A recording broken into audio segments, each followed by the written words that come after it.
Hello from the Interconnect Mortgage Team. We are a highly knowledgeable group of mortgage professionals who pride ourselves on top-notch communication. We work to provide homeowners with the highest quality of home loans. We are dedicated to educating you on the mortgage process. Please enjoy this video. You may be wondering what the whole process is to buying your first home. Should you go find a home first? Should you find out if you qualify for a loan first? There are so many questions. In this video, we are going to share a list of 10 mistakes that first-time homebuyers should avoid. With this list, we will begin with your mortgage pre-approval and move you all the way through to the end with your move-in. One thing you may want to do is enroll in a homebuyer education with your lender. If they don't have a program, make sure you're working with a lender who is knowledgeable and not just working from a call center. Try finding a local lender in your area who can meet with you to walk you through the process. So let's get started and uncover those 10 mistakes first-time homebuyers should avoid. Let's start with number 1. Don't assume that you need 20% for a down payment. There's a common misconception among first-time homebuyers that you need a 20% down payment to buy a house, but it's not true. A larger down payment can get you a better rate, lower your monthly payment, and increase your equity. So it's a great choice if you can afford it. Otherwise, you can buy a home with as little as 3% down. Different loans have varying credit scores and down payment requirements, and none of them start at 20%. Decide what down payment amount is right for you based on your personal financial goals and budget. First-time homebuyers make a median average of 6% for a down payment. Let's move on to number 2, waiting to start saving. You'll need cash up front to cover your down payment and closing costs, so you'll need to be prepared for that. Plus, you need to purchase things like appliances or new furniture once you move in, so be prepared. Create a separate account for your home buying savings so you know exactly how much you have to contribute to your house. Automatic deposits can help you stay on track and grow your savings without having to remember when to contribute and how much. The third mistake to avoid is only saving enough money for your down payment. Yes, your down payment will account for most of your home savings goals, but it's not the only cost to consider. You'll be responsible for several closing costs when you buy a home. Closing costs can include these expenses: down payment, at least 3% of the home's purchase; loan origination fees, which is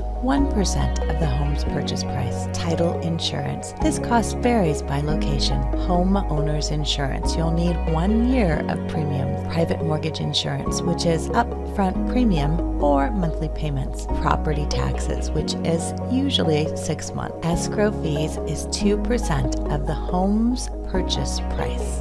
You'll also want to save money for your move-in plan. This may be just a couple $100s for professional movers. You may also want to install a fence or purchase a new kitchen appliance. You'll be able to better estimate your moving costs once you choose a house, but anticipate these extra expenses from the beginning. The fourth mistake to avoid is buying more home than you can afford. Receiving a mortgage pre-approval for a larger loan than you expected is exciting, but that doesn't mean you should take out a mortgage that is large. You know how much you can afford pay on housing each month. Create a budget that makes sense and gives you some wiggle room. Take into account your monthly income, recurring expenses, and savings goals to determine how much house you can afford. Buying more house than you can comfortably afford may generate homeownership stress and make it hard to meet your other financial goals. If you think you can afford more than you currently pay in rent, try following that budget for a few months and contribute the extra housing costs to your savings. You'll see if it's a comfortable amount to spend on housing and how it impacts your finances before making the commitment. The fifth mistake is only getting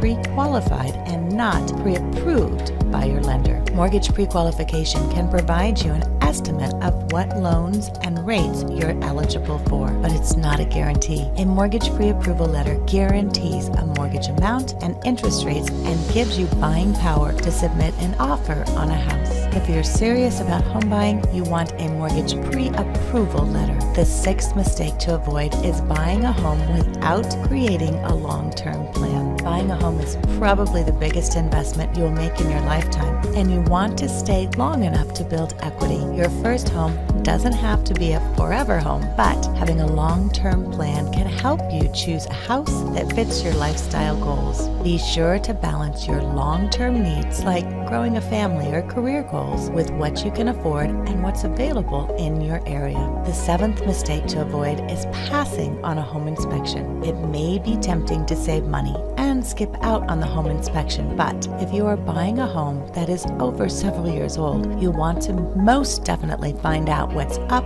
with the home you're buying. A home inspection is different from an appraisal. The appraisal will provide the value of the home and may show some items that require repair. The home inspection is just that, an inspection of the property to find out if it is in working order. The home inspector will evaluate a house to identify major structural issues, home repairs, and the condition of included appliances. Their goal is to make sure the home is livable and that everyone fully understands the house's condition before the sale is finalized. The eighth mistake to avoid is making an emotional decision. No question, buying your first home is an emotional experience, and it can be hard not to let your excitement take over. It's also a large investment that you should make rationally and considering your personal needs and finances. Create a list of needs and wants so you can judge a house and community by how it realistically fits your lifestyle. Stick to your budget and talk the purchase over with your real estate team or a friend for an additional perspective. The ninth mistake to avoid is assuming that you know the local market. Even if you've lived in your area for your whole life, your real estate agent can provide you with a local comparative market analysis. This is a CMA to inform your offer letter and negotiations. A CMA compares recently sold and similarly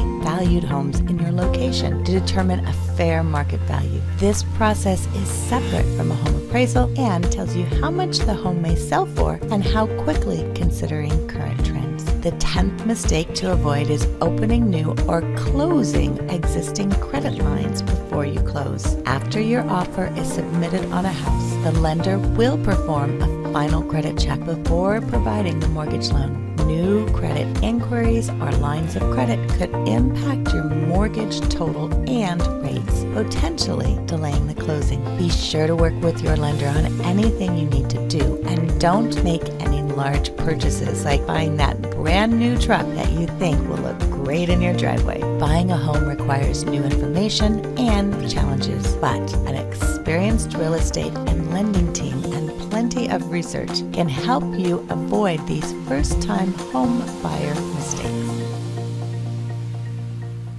Thanks for watching. We are here to answer your questions and help you through the process. You can reach us online at www.interconnectmortgage.com. We look forward to working with you.